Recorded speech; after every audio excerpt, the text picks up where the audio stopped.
Hi lovelies! Welcome back to my studio, or welcome to my studio if this is your first time.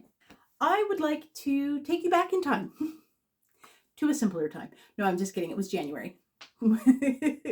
Whenever this video within 2023 goes up, the events of it took place in January.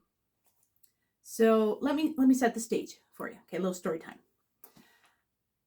This was back before the madness that was March and the beast of a Barbie-sized room build. I knew that was going to be a beast right from the get-go. So while I was, working on it in my head, figuring out the logistics and sourcing the materials, I thought that I would just do a quick little build. Just a simple little thing to throw together that would still get me thinking about miniatures, but without the pressure. When I want to start a big project, it really helps if it's on the back of something that was successful. Because then I've got that, yeah, I can do it. I did this thing, so now I can do this other thing, and then I can do the thing. Anyway, this is the kit that I thought, no big deal. It's a little dollar store kit for 6 and up. I can do it.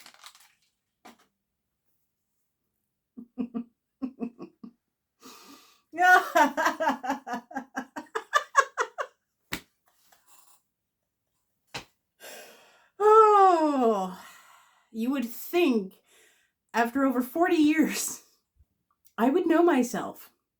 No, clearly I don't.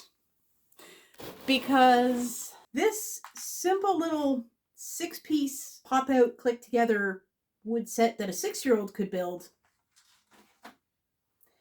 it became this. Yeah. To say that it grew a life of its own is an understatement. I can't keep anything simple, especially with miniatures. When will I learn? I at least had the forethought to film that process. Mainly because I thought I would just share hey, this is a simple thing that you can make, and you don't have to do all the details that I generally tend to do. You can, do something simple and woo, that's good enough. Yeah, clearly for me that was not good enough. Is it ever good enough? Is it ever good enough? Yeah, as this whole thing spiraled out of control, I just continued to film, and I have a new series of videos because, of course, the extent that lost control would not fit into one neat little video. So there's a number of them. Right now, I'm working under the assumption that there's going to be 4 videos in this series. There may have to be more if that 4th one ends up being a little too long, because I want to sort of keep them all the same length, roughly. So yeah, right now there's 4. There might be 5. We'll see. It's another series. Although, in my defense, this became a series before the Barbie room became a series. Before I started that room thinking I'd be able to do it in 1 video, and then it turned into 3 videos. This little project was already spiraling out of control. So with that, I present the first part of this new miniature kitchen building series with the building as intended portion, because I did start doing what I was supposed to do. So I'll start with sharing that part. And then if you happen to find one of these kits, I found it at Dollarama. I'm in Canada, so that's where it is here. I don't know if there's a Dollarama equivalent in the States, if you're able to find something there, or if you can pop across a US-Canadian border, or if there's an equivalent somewhere else in the world. but that's what I'm working with. So if you can find a kit that's this kit or something similar, then feel free to follow along. And at least for this first video, I will show you what came in this kit and how it went together as it was intended. I hope you enjoy. Take it away, pass to me.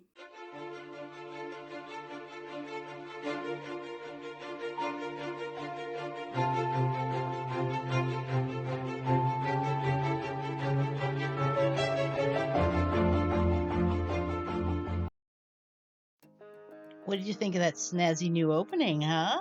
That was another procrastination project.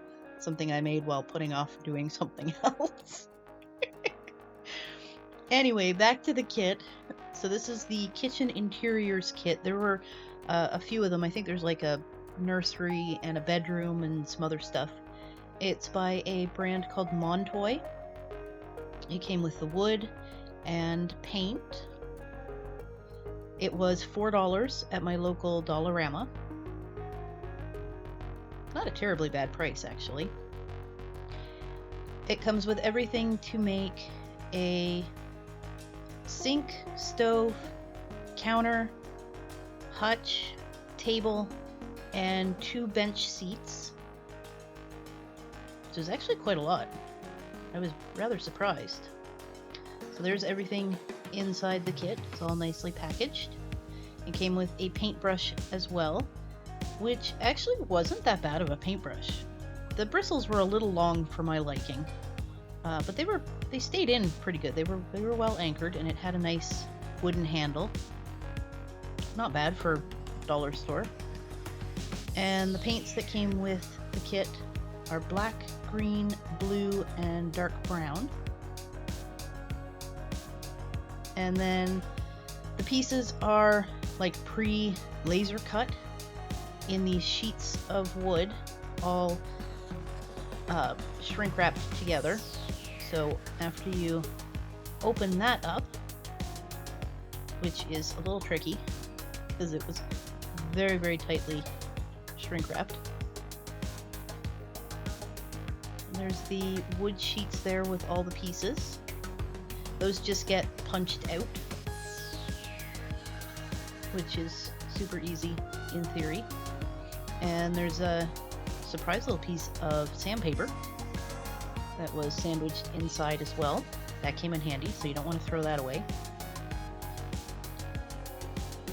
That was, what, 4 sheets of wood with all the little pieces. And then underneath that is the instructions, which were rather vague. A little bit like building IKEA furniture, but on a smaller scale. So that shows the 4 sheets, and then it labels in that black part, it labeled what the pieces, what the furniture pieces were that the little pieces consisted of. Does that make sense? I don't know. Anyway, yeah, the instructions are pretty vague. They're basically just like, insert A into A. Okay. Yeah, you can feel free to pause if you want to take a closer look and read that. I ended up figuring out that the little notches are all listed. And then you're just supposed to match, like, the notch F1, for instance, into, like, slot F1 on another piece.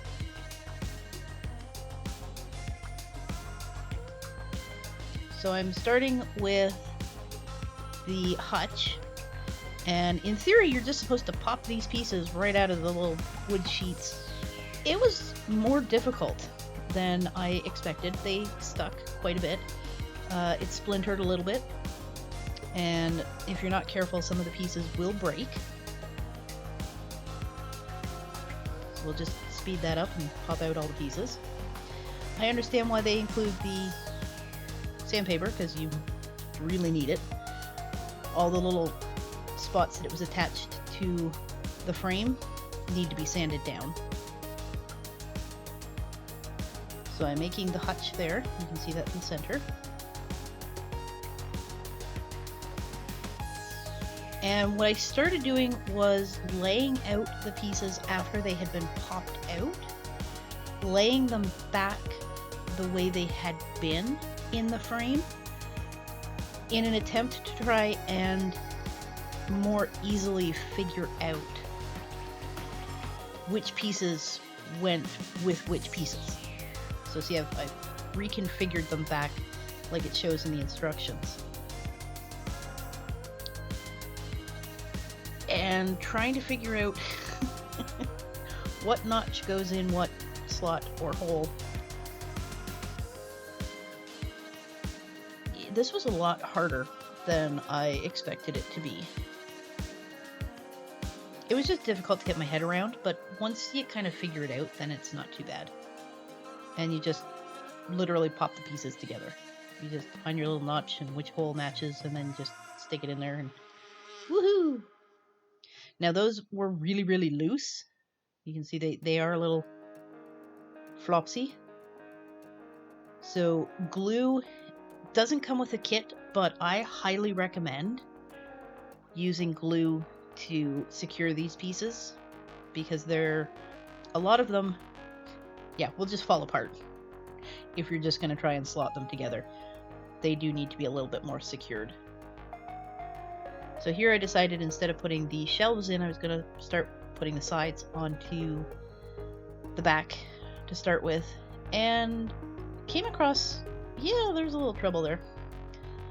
Not all of the notches are in the right spot. Some of those, you know, the little notch in the little hole, yeah, they didn't match up. The notch was too high for the hole. And then up at the top there, the notch is too low for the hole. Thankfully, I have my trusty craft knife, and I can either shave down the notches or expand the hole to make things fit. If you're going to do this too, please be careful. Shave away from you or on a flat surface so you don't accidentally cut yourself, because that would not be good. Miniatures are not worth injury. And yeah, that took some fiddling.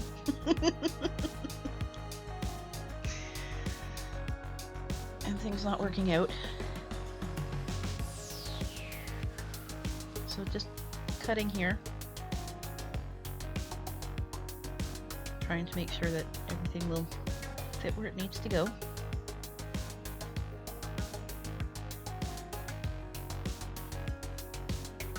You have to be really careful too, because the wood is thin and it's really soft. It's really easy to cut. If you're not careful, you can end up cutting a lot more than what you want. So take it slow, just little shaves, little slivers, and then eventually you'll get it to fit. Woohoo! That looks so nice. Oh yeah, and the kit says that it's for like 6 and up. I needed my craft knife. I don't recommend a 6-year-old use this kit. Like, I was getting splinters when I was popping the wood out of the frame, and then you have to like cut pieces to make them fit. I don't recommend this for a 6-year-old at all, unless you've got like grown-up support, obviously, to use the knife and stuff. You're gonna need your grown-up to do that. But otherwise, this is not just a simple buy this for your 6-year-old, give it to them, and have fun, Johnny. No, Johnny's not gonna be able to do this by himself. Or at least I don't recommend little Johnny doing it by himself.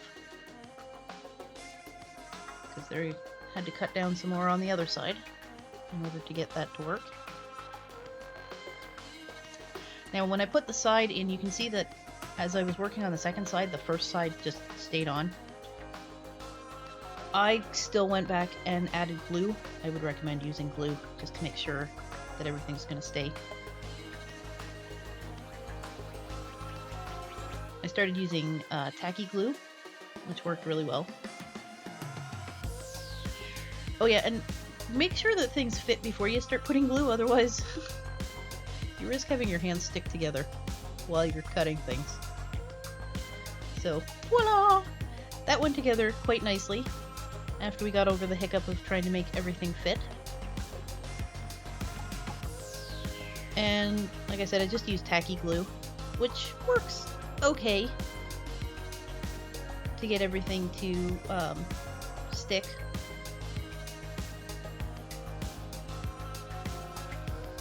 I ended up having a little bit of trouble with the shelves not staying in place, so I pulled out the wood glue, and this is where I started using wood glue on this project, because just those little notches, it wasn't enough to keep the shelves secure enough. Like, I would like to put things on these shelves. I don't want them to, and even if I didn't want to put things on them, I like the idea of this being a little bit more secure. I don't want it to fall apart after I've made them. Already at this point I want it to be pretty secure, even though I wasn't planning a whole kitchen setup at this point. I was just putting it together, but I still wanted it to not fall apart. And the wood glue was really good for that. I mean, it makes sense. Using wood glue on wood pieces. That's kind of how the glue is intended to be used. And again, you have to be a little careful with the wood glue. You want to be sparing, because a little goes a long way. And if you're not careful, it gets everywhere fast. So I like to put some on, and then I'll spread it with my finger to get sort of an even coat and make sure that there aren't too many clumps of, you know, like big mounds of glue. And it helps smooth it out.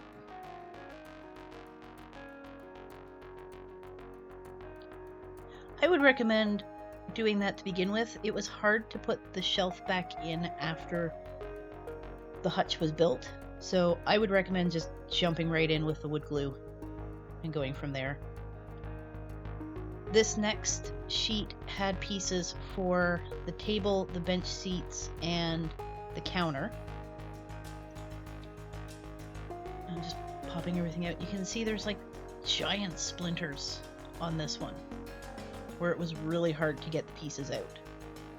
And it snapped.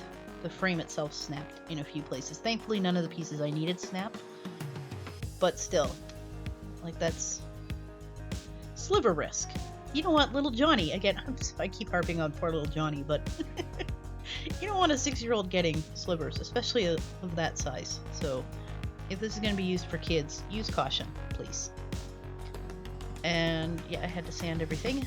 And then I decided to start on the table, because all of the pieces that I needed for the table were on the sheet.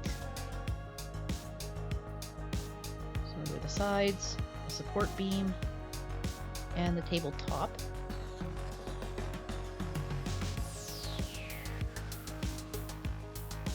And once again, the notches did not match up with the slots. So some cutting had to happen, because there was no way that was going to work without potentially splintering stuff and breaking the wood pieces. This time I made the slots a little bit bigger instead of cutting the notches smaller.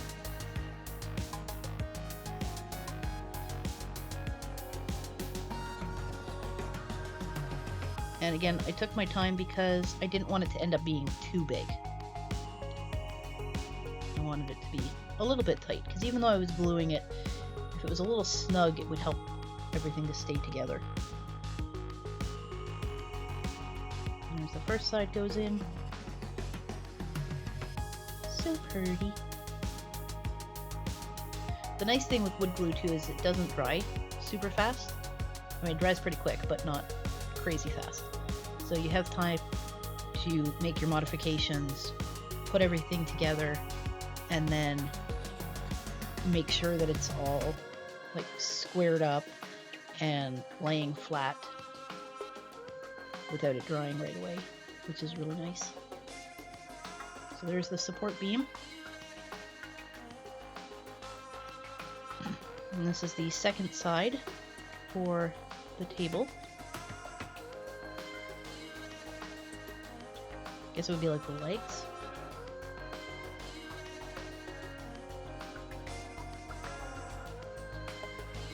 Once again, using my finger to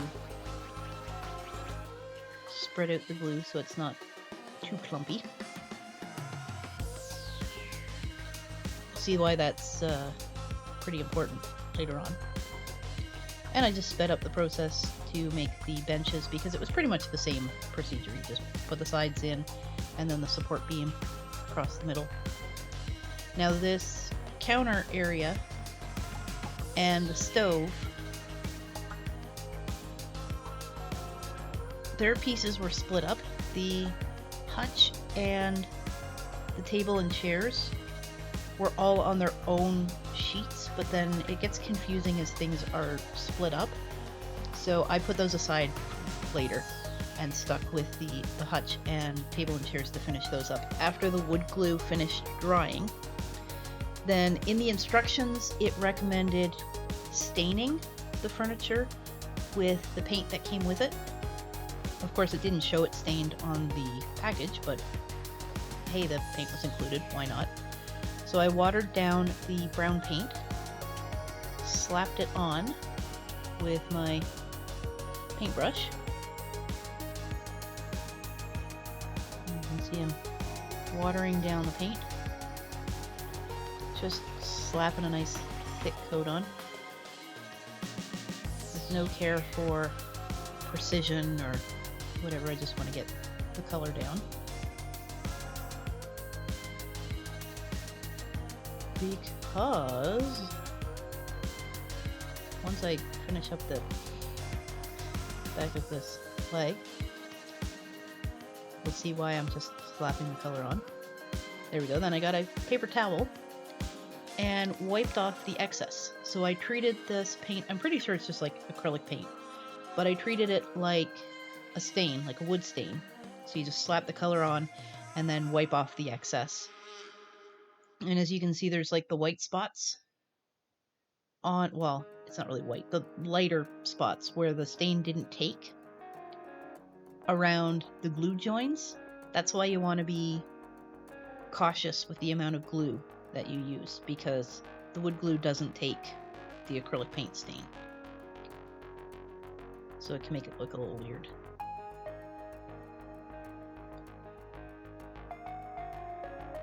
And I just stained the whole table.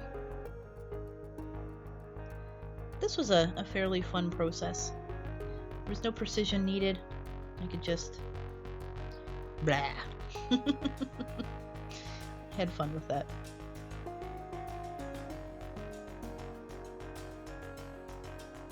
And then when you wipe it off, it's so pretty. You really see like the wood grain when you rub off the extra paint.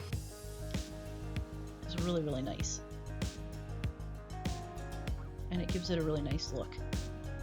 So I just sped that up because it takes a little bit, and I didn't want to sit through all of that again. I didn't think you wanted to sit through it all either. So I ended up using basically all of that little brown paint pot thingy on just the table and, well, one of the chairs anyway.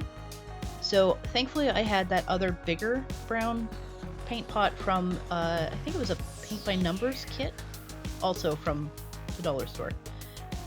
And I ended up having to go in and use that. So you can see the table is that like darker brown that this kit came with. And this bench seat is also done with the darker brown. And I really like how that wood grain came out. It's so pretty.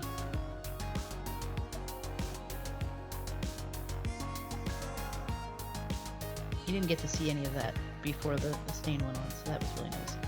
This bench seat was done with the bigger brown pot, and that paint unfortunately was a little bit lighter, so it doesn't look exactly the same. But I think it matches okay. See, it doesn't look too bad. It coordinates quite nicely. So I went in and stained the hutch and had to use the big brown pot of paint so it matches the other. Because see, that one, it's gone. That was the big paint pot and it's gone too. I don't know how they expected me to stain everything with that tiny little amount of paint. I ended up using both of them. And I didn't stain the back of the hutch because at that point I knew, you know, if I was going to use it, it would be up against a wall. So I didn't see the point in using what little stain I had. Oh yeah, and it was a messy process. I even splattered some on the wall. It got everywhere. I wasn't very precise with it. Oh, and it stained my hands. Did my hands look like that? My fingers were kind of brown for a couple days afterwards. Yeah. It stained. I guess it did its job. What are you gonna do?